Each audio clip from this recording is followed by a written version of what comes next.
Em verdade, verdade vos digo. Mateus, capítulo 13. Mais tarde, naquele mesmo dia, Jesus saiu de casa e sentou-se à beira-mar. Logo, uma grande multidão se juntou ao seu redor. Então ele entrou num barco, sentou-se e ensinou o povo que permanecia na praia. Jesus contou várias parábolas, como esta. Um lavrador saiu para semear. Enquanto espalhava as sementes pelo campo, algumas caíram à beira do caminho, e as aves vieram e as comeram. Outras sementes caíram em solo rochoso, e não havendo muita terra, germinaram rapidamente. Mas as plantas logo murcharam sob o calor do sol e secaram, pois não tinham raízes profundas. Outras sementes caíram entre espinhos, que cresceram e sufocaram os brotos. Ainda outras caíram em solo fértil e produziram uma colheita 30, 60 e até 100 vezes maior que a quantidade semeada. Quem é capaz de ouvir, ouça com atenção. Os discípulos vieram e lhe perguntaram: por que o Senhor usa parábolas quando fala ao povo? Ele respondeu: a vocês é permitido entender os segredos do reino dos céus, mas a outros não. Pois ao que tem, mais lhe será dado, e terá em grande quantia. Mas do que nada tem, até o que tem lhe será tirado. É por isso que eu uso parábolas. Eles olham, mas não veem. Escutam, mas não ouvem, nem entendem.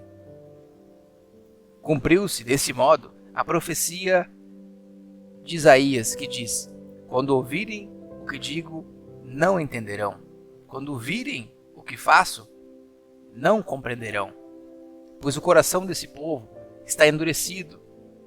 Ouvem com dificuldade, têm os olhos fechados, de modo que seus olhos não veem, e seus ouvidos não ouvem, e seu coração não entende, e não se voltam para mim, nem permitem que eu os cure. Felizes, porém, são seus olhos, pois eles veem, e seus ouvidos, pois eles ouvem. Eu lhes digo a verdade. Muitos profetas e justos desejaram ver o que vocês têm visto e ouvir o que vocês têm ouvido, mas não puderam. Agora, ouça a explicação da parábola sobre o lavrador que saiu para semear. As sementes que caíram à beira do caminho representam os que ouvem a mensagem sobre o reino e não as entendem. Então o maligno vem e arranca a semente que foi lançada em seu coração. As que caíram no solo rochoso representam aqueles que ouvem a mensagem e sem demora a recebem com alegria. Contudo, uma vez que não têm raízes profundas, não duram muito. Assim, que enfrentam problemas ou são perseguidos por causa da mensagem, cedo desanimam. As que caíram entre os espinhos representam outros que ouvem a mensagem, mas logo ela é sufocada pelas preocupações dessa vida e pela sedução da riqueza, de modo que não produzem fruto. E as que caíram em solo fértil representam os que ouvem e entendem a mensagem e produzem uma colheita 30, 60 e até 100 vezes maior que a quantidade semeada. Esta foi outra parábola que Jesus contou. O reino dos céus é como um agricultor que semeou boas sementes em seu campo. Enquanto os servos dormiam, seu inimigo veio, semeou o joio no meio do trigo e foi embora. Quando a plantação começou a crescer, o joio também cresceu. Os servos do agricultor vieram e disseram: o campo em que o Senhor semeou as boas sementes está cheio de joio. De onde ele veio? O inimigo fez isso, respondeu o agricultor.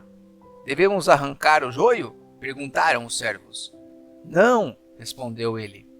Se tirarem o joio, pode acontecer de arrancarem também o trigo. Deixem os dois crescerem juntos até a colheita. Então, direi aos ceifeiros que separem o joio, amarrem-no em feixes e queimem-no, e depois guardem o trigo no celeiro. Então Jesus contou outra parábola. O reino dos céus é como a semente de mostarda que alguém semeia num campo. É a menor de todas as sementes, mas se torna a maior das hortaliças. Cresce até se transformar em árvore. E vêm aves e fazem ninhos em seus galhos. Jesus também contou a seguinte parábola. O reino dos céus é como o fermento usado por uma mulher para fazer pão. Embora ela coloque apenas uma pequena quantidade de fermento em 3 medidas de farinha, toda a massa fica fermentada. Jesus sempre usava histórias e comparações como essas quando falava às multidões. Na verdade, nunca lhes falava sem usar parábolas. Cumpriu-se, desse modo, o que foi dito por meio do profeta. Eu lhes falarei por meio de parábolas. Explicarei coisas escondidas desde a criação do mundo. Em seguida, deixando as multidões do lado de fora, Jesus entrou em casa. Seus discípulos lhe pediram: por favor, explique-nos a história do joio no campo. Jesus respondeu: o filho do homem é o agricultor que planta as boas sementes. O campo é o mundo, e as boas sementes são o povo do reino. O joio são as pessoas que pertencem ao maligno, e o inimigo que plantou o joio no meio do trigo é o diabo. A colheita é o fim dos tempos, e os que fazem a colheita são os anjos. Da mesma forma que o joio é separado e queimado no fogo, assim será no fim dos tempos. O Filho do Homem enviará seus anjos, e eles removerão do reino tudo que produz pecado e todos os que praticam o mal, e os lançarão numa fornalha ardente, onde haverá choro e ranger de dentes.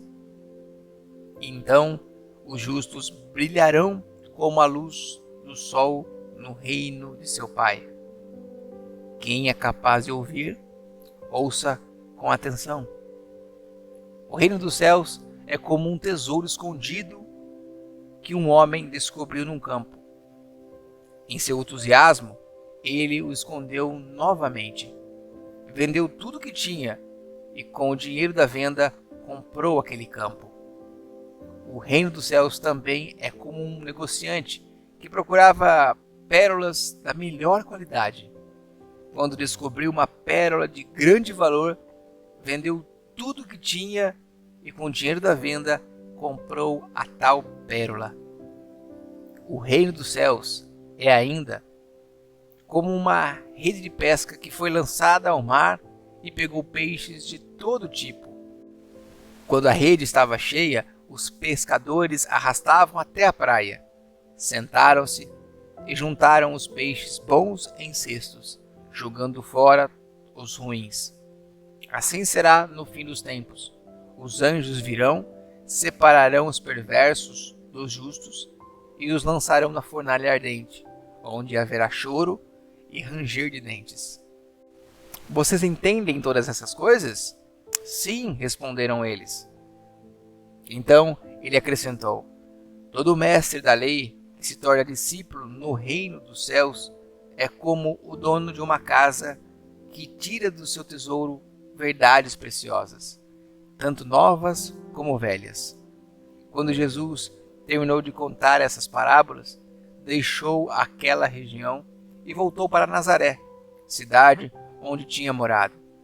Enquanto ensinava na sinagoga, todos se admiravam e perguntavam: de onde lhe vem a sabedoria e o poder para realizar milagres? Não é esse o filho do carpinteiro? Conhecemos Maria, sua mãe, e também seus irmãos, Tiago, José, Simão e Judas. Todas as suas irmãs moram aqui, entre nós. Onde ele aprendeu todas essas coisas? E sentiam-se muito ofendidos. Então Jesus lhe disse: um profeta recebe honra em toda parte, menos em sua cidade e entre sua própria família. E, por causa da incredulidade deles, realizou ali apenas uns poucos milagres.